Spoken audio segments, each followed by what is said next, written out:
RESEAU Protocole. Leçon 4. Les protocoles de routage interne. UVCI Équipe pédagogique réseau informatique @UVCI 2018. Mai 2018 version 1.0 Table des matières. Objectif 3.2 Introduction 4.3i.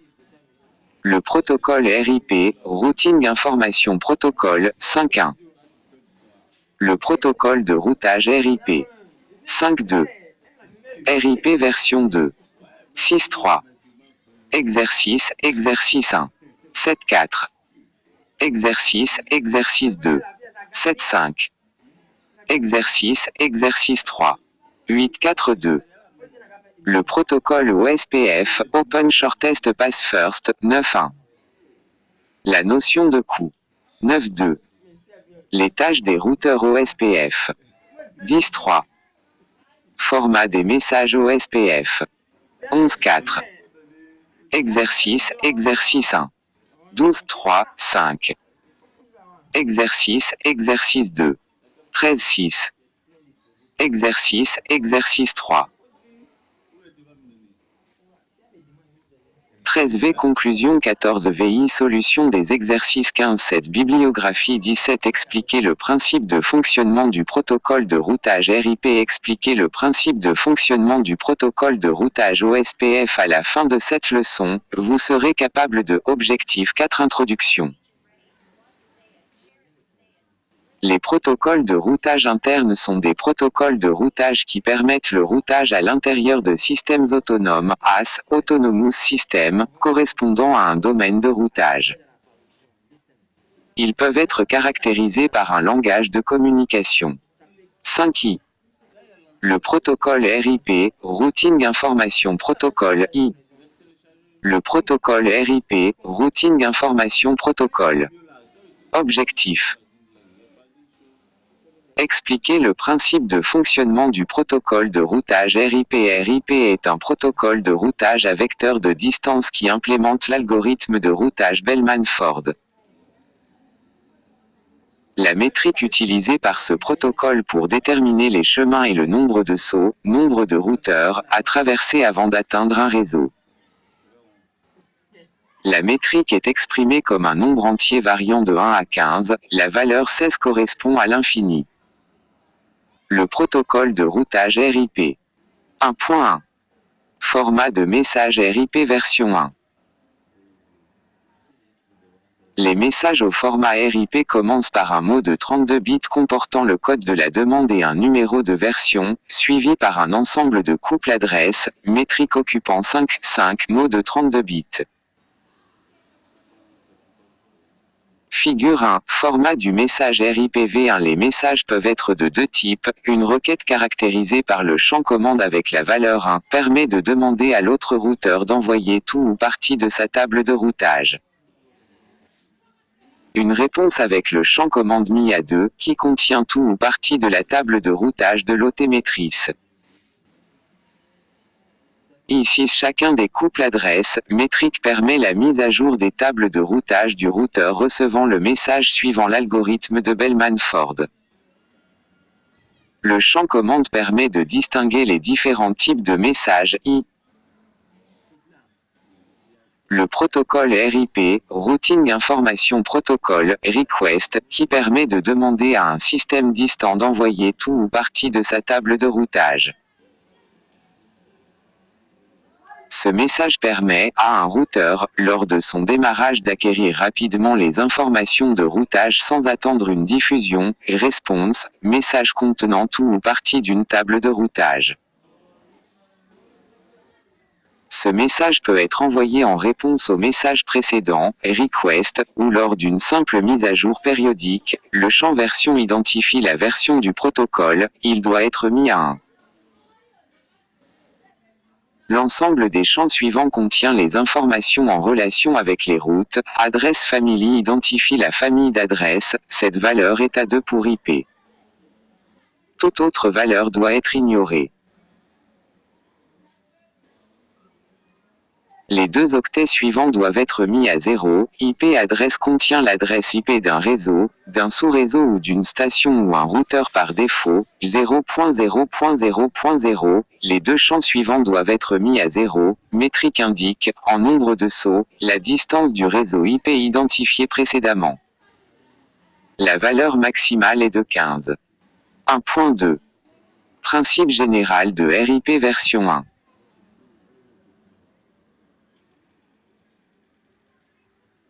Suivant l'état d'un routeur, différentes séquences sont mises en œuvre. Lors de l'initialisation, le routeur envoie sur chacune de ses interfaces une requête pour demander la table complète des routeurs connectés, ses voisins, après avoir déterminé l'adresse réseau de ses interfaces, champ adresse family à 0 et métrique à 16. Lors de la réception d'une requête pour une requête d'initialisation, la table de routage intégrale est transmise.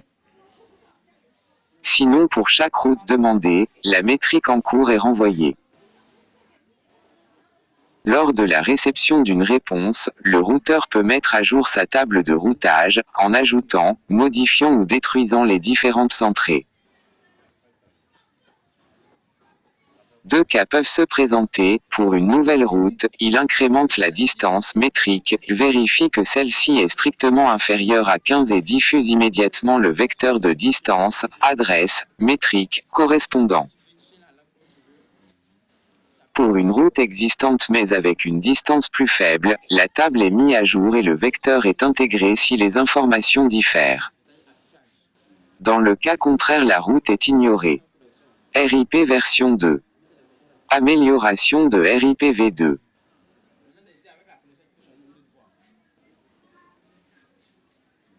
La deuxième version de RIP propose un ensemble d'améliorations, le routage par sous-réseau, diffusion des masques de sous-réseaux associés aux adresses réseau. RIPv1 utilise les masques réseau par défaut, le support de CIDR, l'authentification des messages avec des mots de passe cryptés avec MD5, la transmission multicast. Pour diffuser les vecteurs de distance, la multidiffusion est utilisée au lieu de la diffusion pour réduire les encombrements sur le réseau. L'ensemble de ces améliorations rendent RIPv1 obsolète bien qu'il soit géré par tous les routeurs et simple.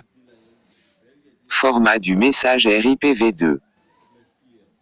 Cet RIPv2 remédie à certains inconvénients de RIPv1 tout en restant compatible avec lui. RIPv2 permet de diffuser le masque de sous-réseau, Subnet Mask Field. Un champ d'authentification peut être inséré entre l'entête RIP et la première entrée, c'est-à-dire l'adresse family. Le format de RIPv2 est présenté par la figure 2. Le protocole RIP, Routing Information Protocol, figure 2. Format des messages RIPv2. Le champ type authentification à 0x0000 indique qu'il s'agit d'une authentification simple, suit alors le mot de passe en clair sur ces octets. Un autre format plus complexe, permettant de crypter le mot de passe est aussi défini. Le champ domaine permet de subdiviser le réseau en différents réseaux logiques. Les routeurs ignorent les messages émanant d'un domaine autre que le leur. Le champ route tag pourra être utilisé en conjonction avec un protocole de routage externe EGP. Le champ nextop identifie le routeur d'origine, mais il permet aussi de forcer une route vers un autre routeur. Exercice 1. Solution numéro 1, page 15. Le protocole de routage RIP est un protocole de routage à vecteur de distance qui implémente l'algorithme de Bellman-Ford. La métrique utilisée par ce protocole pour déterminer les chemins et le nombre de sauts à traverser avant d'atteindre un réseau. Exercice 2.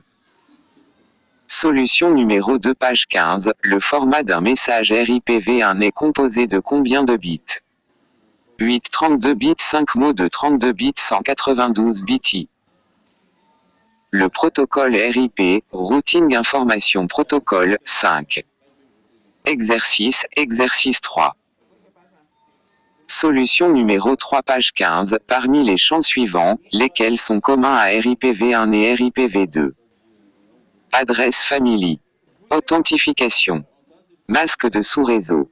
Commande. Métrique. IP adresse.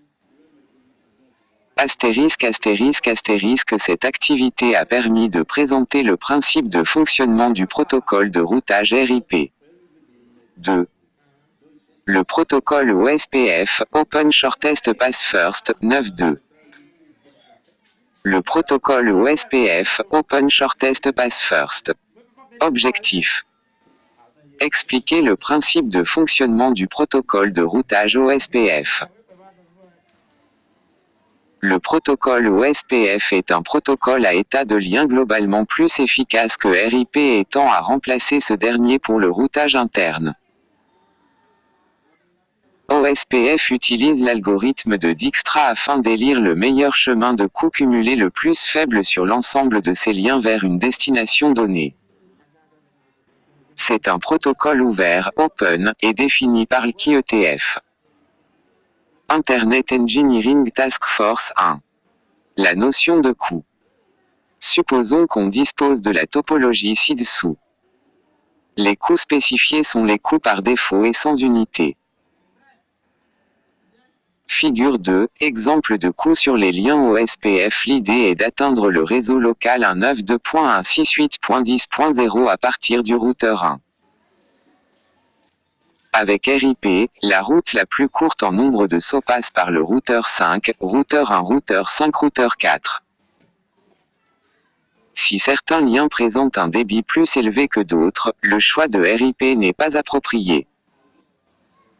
Le protocole OSPF attribue un coût à chaque lien afin de privilégier l'élection de certaines routes. Plus le coût est faible, le lien est éligible. Dans notre exemple de topologie de la figure 2, la métrique choisie est le débit.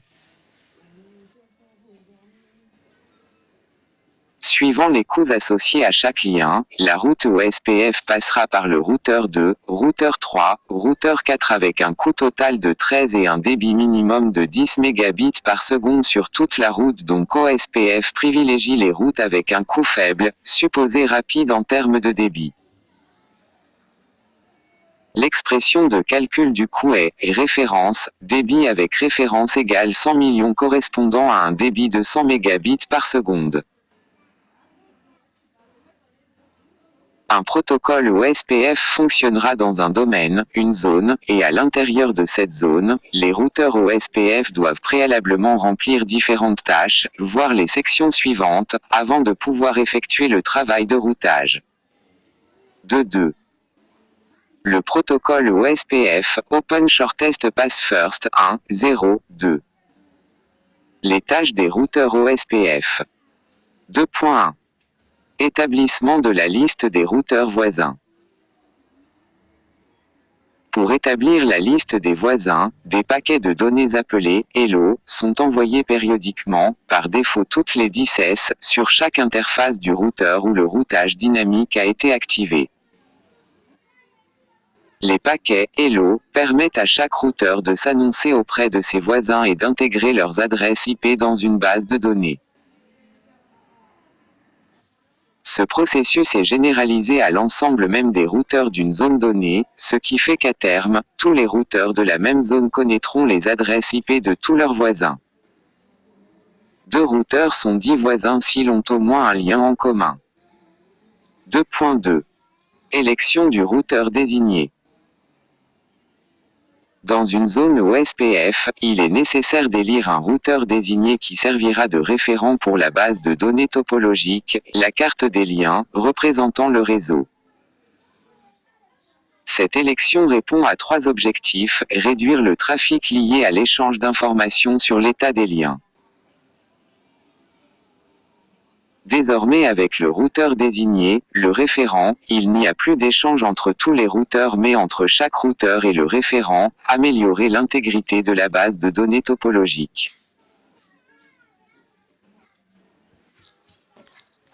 En effet, cette base de données doit être unique pour tous les routeurs de la même zone, accélérer la convergence, c'est-à-dire le temps mis pour que les routeurs aient la même table complète et à jour. Point faible de RIP, par convention, le référent est celui qui a la priorité la plus élevée et cette priorité est spécifiée par l'administrateur. L'élection du référent, routeur désigné, se fait à l'aide d'échanges de paquets Hello qui contiennent l'adresse IP et la valeur de priorité du routeur émetteur. 2.3. Découverte des routes. Pour constituer la base de données topologique, les routeurs doivent communiquer les liens qu'ils connaissent. Sur une interface sans référent, les mises à jour OSPF sont envoyées directement aux voisins.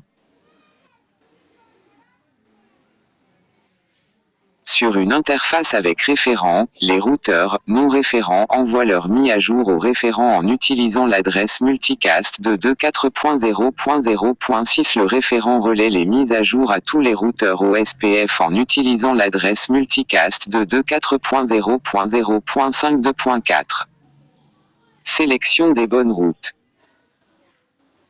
Chaque routeur possédant la table à jour des liens est capable de calculer au besoin la nouvelle route vers une destination selon l'algorithme de Dijkstra. 2.5. Maintien de la base topologique. Quand un changement survient sur un lien dans le réseau, les routeurs doivent avertir leurs voisins.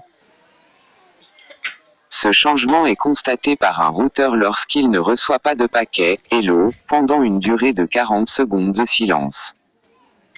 Un tel lien sera considéré comme inactif, non actif. Le routeur qui a détecté ce changement envoie un paquet contenant l'information du nouvel état du lien au référent qui fera passer le message aux autres routeurs. Remarque 2. Le protocole OSPF, Open Shortest Path First 1.1.3. Format des messages OSPF. 3.1. Généralité. OSPF utilise des adresses multicast de 2.4.0.0.5 pour adresser tous les routeurs d'une zone et de 2.4.0.0.6 pour communiquer avec le routeur désigné. Tous les messages de OSPF utilisent le même en-tête de 24 octets, figure 3. Figure 3, en-tête message OSPF. Les différents chansons, versions, indiquent la version courante du protocole.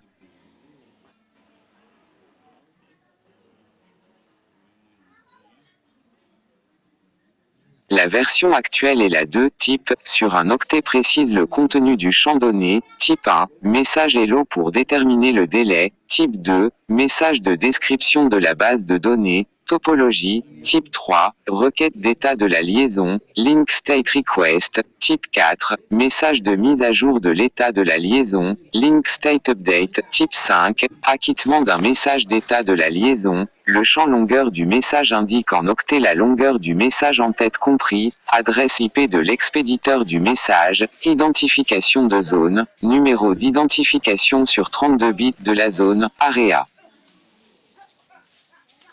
Total de contrôle, calculé de manière similaire au total de contrôle de TCP, type d'authentification, 0 aucune, un mot de passe simple, authentification, contient un mot de passe en clair sur 8 caractères. 3.2. Fonctionnement OSPF. Pour son fonctionnement OSPF met en œuvre 3 sous-protocoles. 2.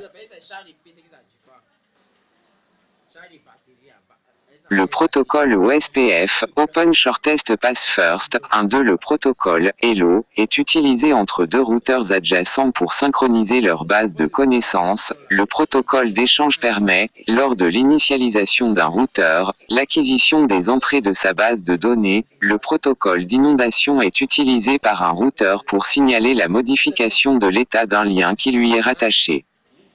3.3. Le protocole Hello. Le protocole Hello permet de vérifier la connectivité entre les nœuds, d'élire le routeur désigné et le routeur backup. Un message Hello est envoyé périodiquement, intervalle Hello, pour tester la présence du routeur voisin.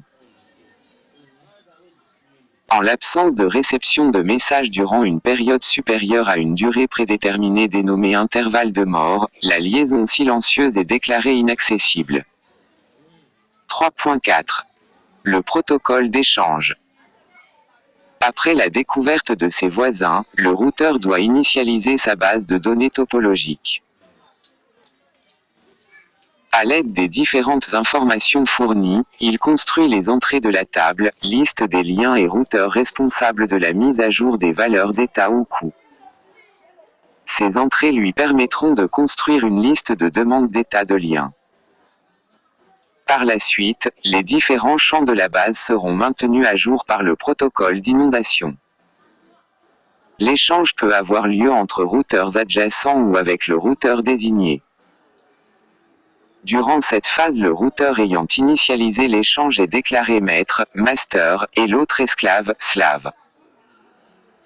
En cas de collision d'initialisation, c'est le routeur de plus grand identifiant qui est choisi. 3.5. Le protocole d'inondation. À chaque changement d'état d'un lien, le routeur qui en a la charge, routeur annonçant, émet un message d'avertissement d'état d'un lien. Chaque routeur recevant ce message compare le numéro de séquence des liens qu'il a en mémoire et le numéro de séquence de l'annonce. Si l'annonce est plus récente, il la retransmet sur toutes ses interfaces, sauf celle par laquelle il l'a reçue et acquitte ce message. Exercice 1. Solution numéro 4 page 15. Le protocole OSPF est un protocole à état de lien qui tend à remplacer le protocole RIP pour le routage interne. Il utilise l'algorithme de Dijkstra afin d'élire le meilleur chemin de coût cumulé le plus faible sur l'ensemble de ces liens vers une destination donnée. Exercice 2. Solution numéro 5 page 15. Spécifier les tâches d'un routeur qui implémente le protocole OSPF. Établissement de la liste des routeurs voisins. Établissement de la liste des routeurs distants. Élection du routeur désigné. Découverte des routes. Sélection des bonnes routes. 2. Le protocole OSPF, Open Shortest Path First, 1, 3, 6. Exercice 3. Solution numéro 6 page 16. Le fonctionnement de OSPF peut se décomposer en 4 étapes, élection du routeur désigné et de son backup, synchronisation des données topologiques, mise à jour des bases de données, calcul du chemin le plus court. 2. Le protocole OSPF, Open Shortest Path First, 1, 4 conclusions. Cette leçon a permis de présenter les principes des principaux protocoles de routage interne tels que OSPF et RIP. 1.5 Ressources annexes. Le protocole de routage RIP est un protocole de routage à vecteur de distance qui implémente l'algorithme de Bellman-Ford. La métrique utilisée par ce protocole pour déterminer les chemins est le nombre de sauts à traverser avant d'atteindre un réseau. Le protocole OSPF est un protocole à état de lien qui tend à remplacer le protocole RIP pour le routage interne. Il utilise l'algorithme de Dijkstra afin d'élire le meilleur chemin de coût cumulé le plus faible sur l'ensemble de ces liens vers une destination donnée. Exercice P. C'est plus grand que solution numéro 1. Solution des exercices. Exercice P.